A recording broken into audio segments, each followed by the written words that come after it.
Could a dime in your pocket be worth millions? In this episode, we reveal the jaw-dropping secrets of the 2015, 1991 P and 1965 Roosevelt dimes.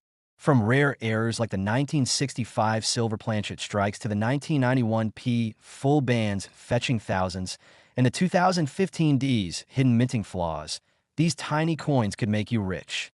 Join us as we uncover their history, value, and how to spot these treasures in your change. Don't miss out. Watch now to discover if you're holding a fortune. Subscribe and let's hunt for big money together. In 2015, the Philadelphia Mint struck millions of Roosevelt dimes, each one a small, silver-colored testament to routine precision. These coins, bearing the portrait of Franklin D. Roosevelt, were unremarkable in their purpose. Pocket change, destined for vending machines, cash registers, or the occasional parking meter.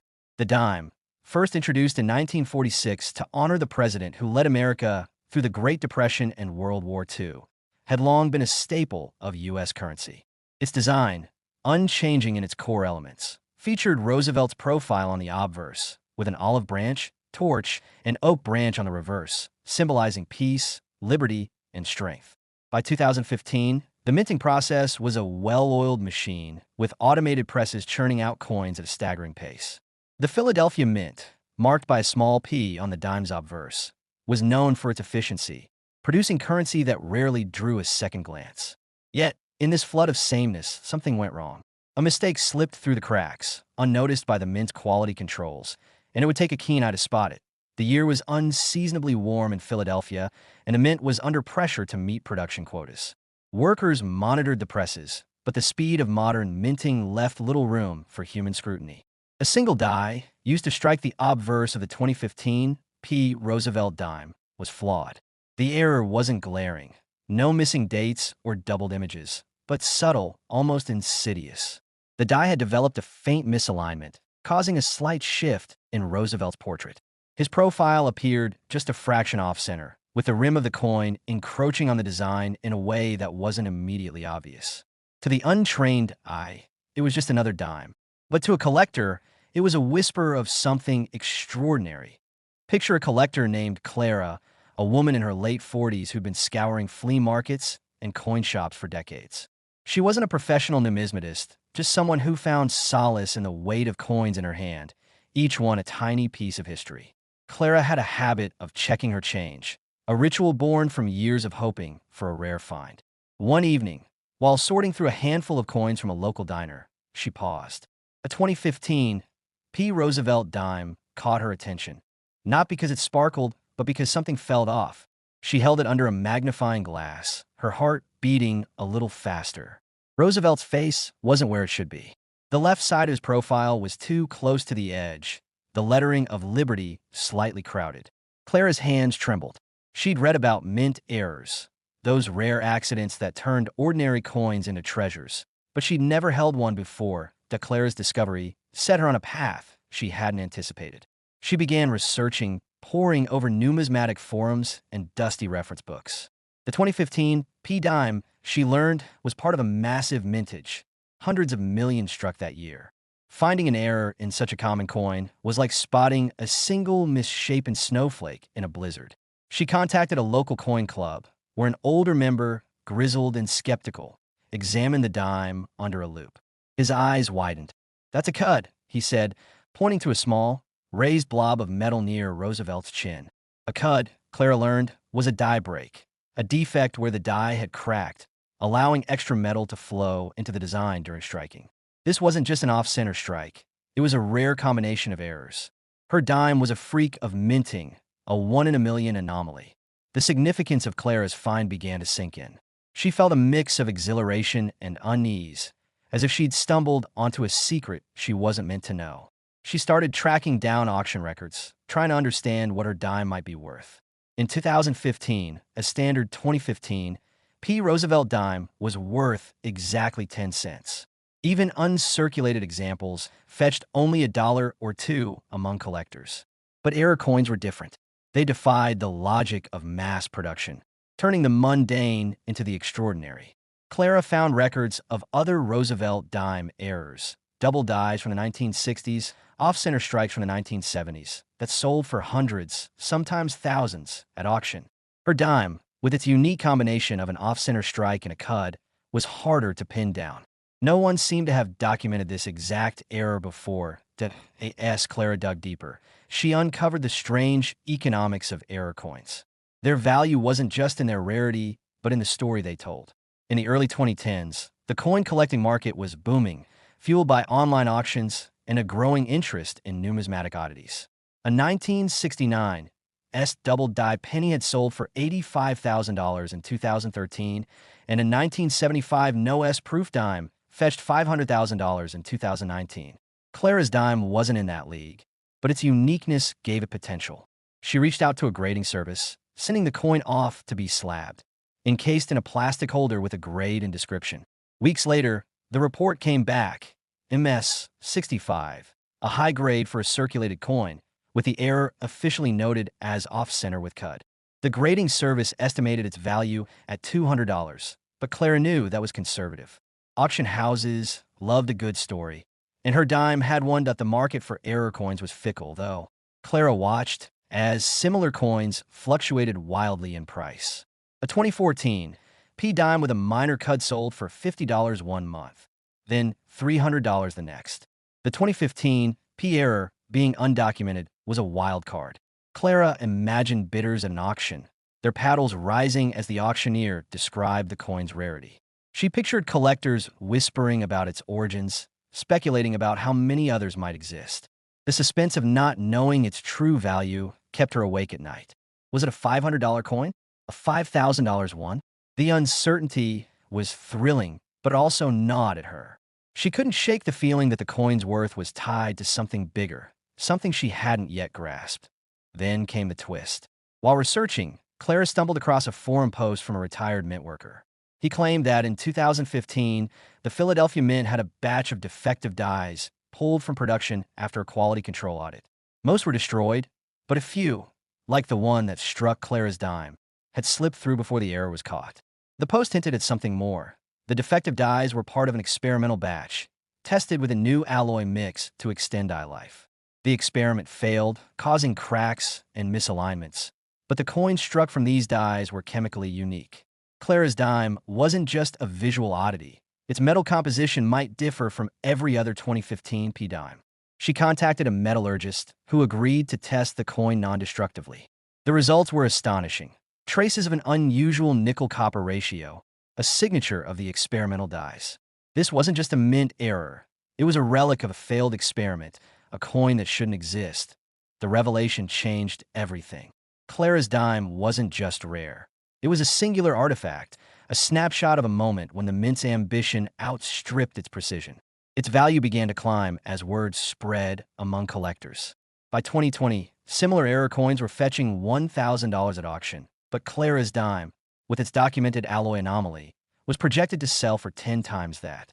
She hesitated to part with it, though. The coin had become more than a collectible. It was a story she'd lived, a puzzle she'd pieced together. Every time she held it, she felt the weight of its journey, from a forgotten die in a bustling mint to a treasure in her hands. The error, with its off-center portrait and raised cud, was a reminder of imperfection's strange beauty. Roosevelt's face, slightly askew, seemed to stare back at her, as if daring her to decide its fate. Would she sell it, letting its value be set by the highest bidder? Or would she keep it, a secret worth more than money? The question lingered, unanswered, as the coin's story continued to unfold. In 1965, the United States was a nation in flux. The Vietnam War was escalating. Civil rights marches filled the streets, and the U.S. Mint was grappling with a crisis of its own. Silver coins, hoarded by the public as metal prices soared, were vanishing from circulation. The Coinage Act of 1965 had just stripped silver from dimes and quarters, replacing it with a copper-nickel-clad alloy. The Roosevelt dime, a familiar sight since 1946, was no exception. Designed to honor Franklin D. Roosevelt, the coin bore his portrait on the obverse, with an olive branch, torch, and oak branch on the reverse, symbols of peace, liberty, and strength. The Philadelphia Mint, along with Denver and San Francisco, churned out millions of these new clad dimes, their metallic sheen a stark contrast to the silver coins of years past.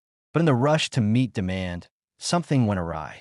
A mistake, subtle yet profound, slipped past the mint's inspectors, embedding itself in a handful of 1965 Roosevelt dimes. The transition to clad coinage was chaotic. Mint workers, accustomed to silver, were now handling unfamiliar alloys. The presses, recalibrated for the new metal, occasionally faltered. In Philadelphia, where coins bore no mint mark in 1965, a single die used for the reverse was defective. The error wasn't immediately obvious. No glaring misprints or missing elements, but a faint doubling appeared on the torch and branches. The die, worn from overuse, had shifted slightly during striking, creating a ghostly second image. To the casual observer, it was just another dime, worth 10 cents in a corner store. But to those who knew what to look for, it was a whisper of rarity, a flaw that could rewrite a coin's destiny. Enter Daniel, a 32-year-old schoolteacher with a passion for coins. He wasn't a high-stakes collector, just a man who found joy in the small details of pocket change. In the summer of 1966, while sorting through a roll of dimes from a local bank, Daniel paused. One coin felt different, its reverse catching the light in an odd way. Under a desk lamp, he examined it closely. The torch on the back seemed blurred, as if it had a shadow. The words E pluribus unum appeared slightly doubled, the letters overlapping in a way that made his pulse quicken. He'd read about double die errors, rare mistakes where a misaligned die created a duplicated design. Could this be one? His hand shook as he set the coin aside. Unsure if he was holding a curiosity or a treasure, Daniel's curiosity became an obsession. He scoured coin guides, visited libraries, and tracked down a local numismatist named Evelyn, a woman with a reputation for spotting rarities. She peered at the dime through a loupe, her expression unreadable. Double die, she confirmed, her voice low. Not as dramatic as a 1955 penny, but real. She explained that the error occurred when the die, improperly aligned during hubbing, imprinted a faint second image.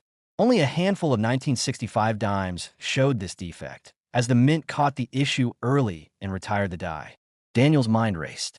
He'd found something special, but its true significance was still unfolding. Like a story with pages yet to turn, the question of value loomed large. In 1965, a Roosevelt dime was worth exactly its face value, 10 cents for a candy bar or a phone call.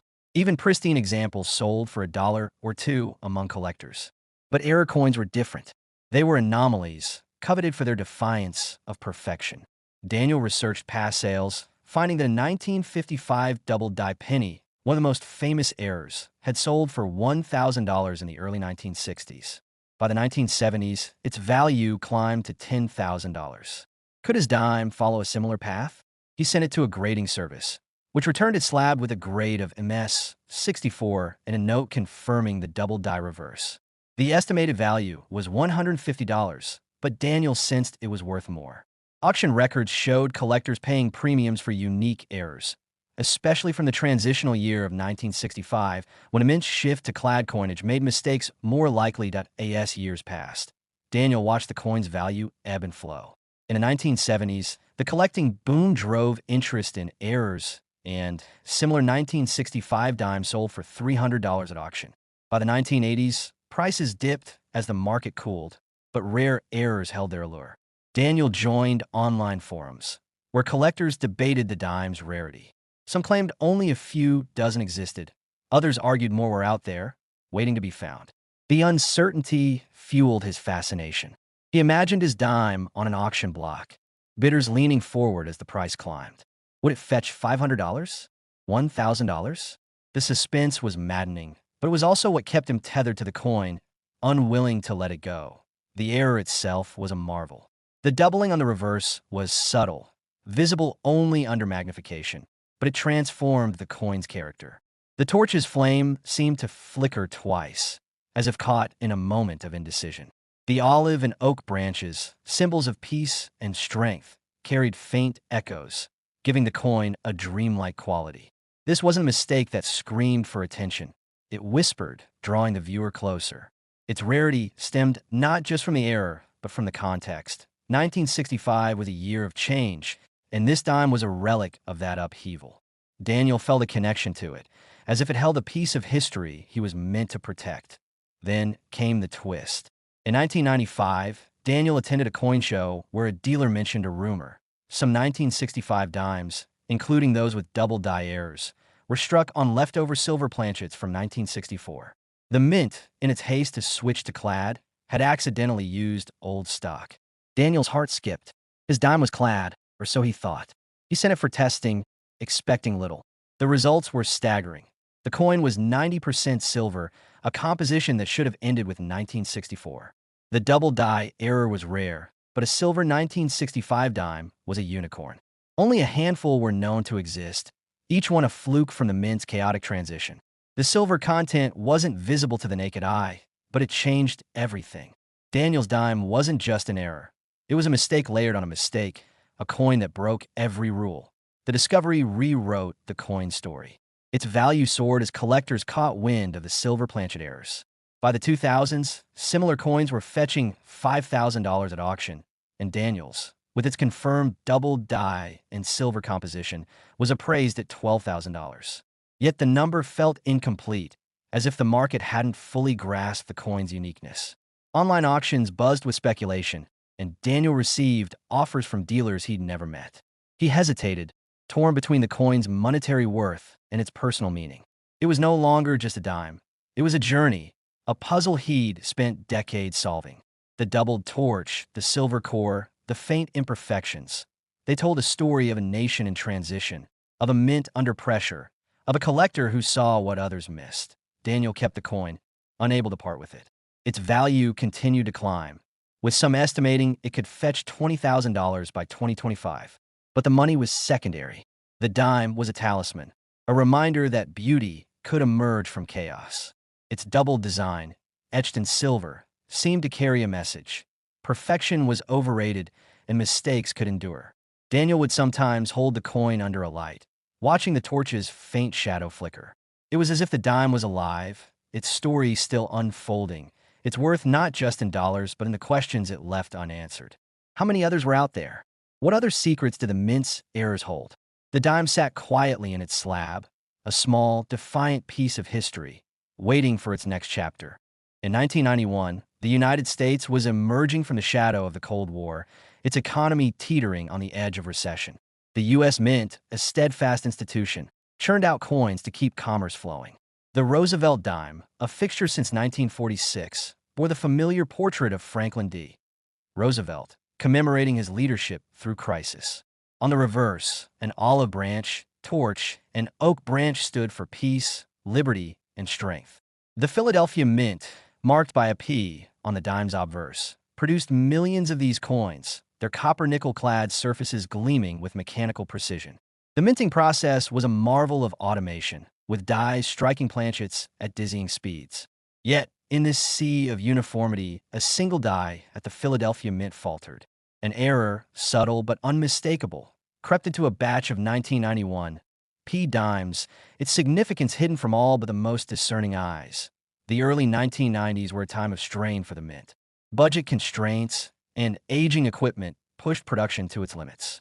A die used for the obverse of the 1991 P dime was improperly prepared, its surface marred by a small crack near Roosevelt's profile. This crack caused a raised ridge of metal to form on the coins it struck, a defect known as a die crack. To the untrained eye, it looked like a scratch, barely noticeable. But to a collector, it was a sign of something rare, a glitch in the mint's relentless efficiency. The error wasn't caught immediately. Thousands of dimes were struck before the die was retired, each one carrying the faint mark of imperfection. Sarah, a 29-year-old librarian with a penchant for coins, stumbled across one of these dimes in 1993. She wasn't a serious collector, just someone who enjoyed the tactile history of pocket change. Sorting through a jar of coins from her local coffee shop, she noticed a 1991 P dime that felt different. Under a magnifying glass, she saw it, a thin, raised line running from Roosevelt's jaw to the rim, like a scar across his face. Her heart skipped. She'd read about die cracks in a library book on numismatics, how they mark coins as unique. This wasn't a common dime, she realized, but a puzzle waiting to be solved. Sarah's curiosity ignited, pulling her into a world of coin forums, dusty catalogs, and late-night research. Her journey led her to a local coin shop, where an older dealer named Tom examined the dime. His loupe hovered over the coin, his brow furrowing. "Die crack. No question," he said. "But this one's unusual." He pointed out how the crack intersected with the date, making the 1 in 1991 appear slightly distorted. Sarah hadn't noticed that detail. Tom explained that die cracks were common, but one so prominent, affecting the design in this specific way, was rare. He estimated only a few hundred such dimes existed, as the mint typically caught such errors quickly. Sarah's excitement was tempered by doubt. Was this dime truly special, or was she chasing a mirage? She felt the weight of possibility, a mix of hope and uncertainty that kept her digging deeper. The question of value was elusive. In 1991, a Roosevelt dime was worth 10 cents, enough for a gumball or a quick phone call. Even uncirculated examples sold for $1 at most. But error coins were different. They were the outliers, prized for their flaws. Sarah researched past sales, finding that a 1983 P dime with a similar die crack had sold for $75 in the late 1980s. By the mid-1990s, the coin collecting market was heating up, driven by online auctions and a surge in hobbyists. A 1969 S double die dime had fetched $2,000 in 1992, hinting at the potential for rare errors. Sarah sent her dime to a grading service, which returned its slab with a grade of MS 66 and a note confirming the prominent die crack error.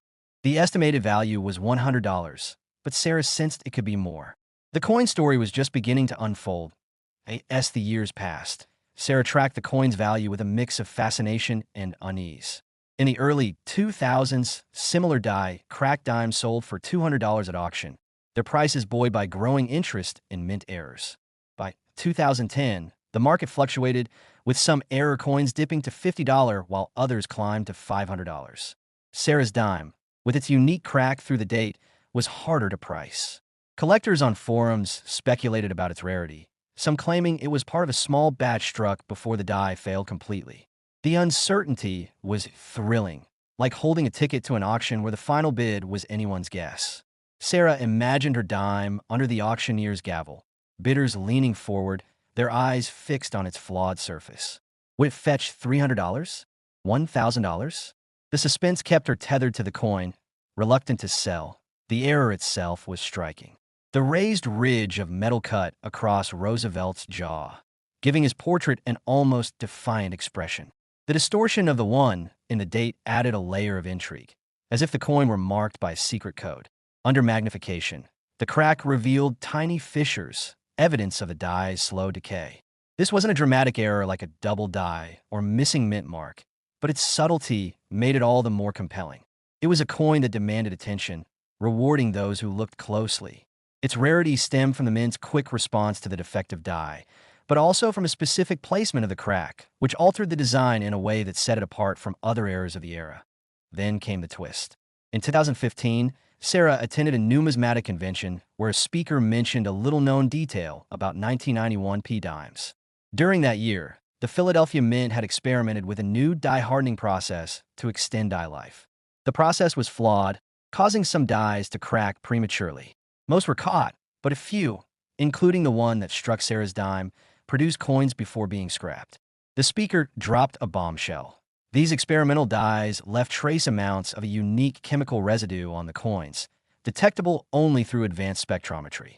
Sarah's curiosity flared. She sent her dime for testing, expecting nothing out of the ordinary. The results were astonishing. The coin showed traces of a chromium-based compound, a hallmark of the experimental dies.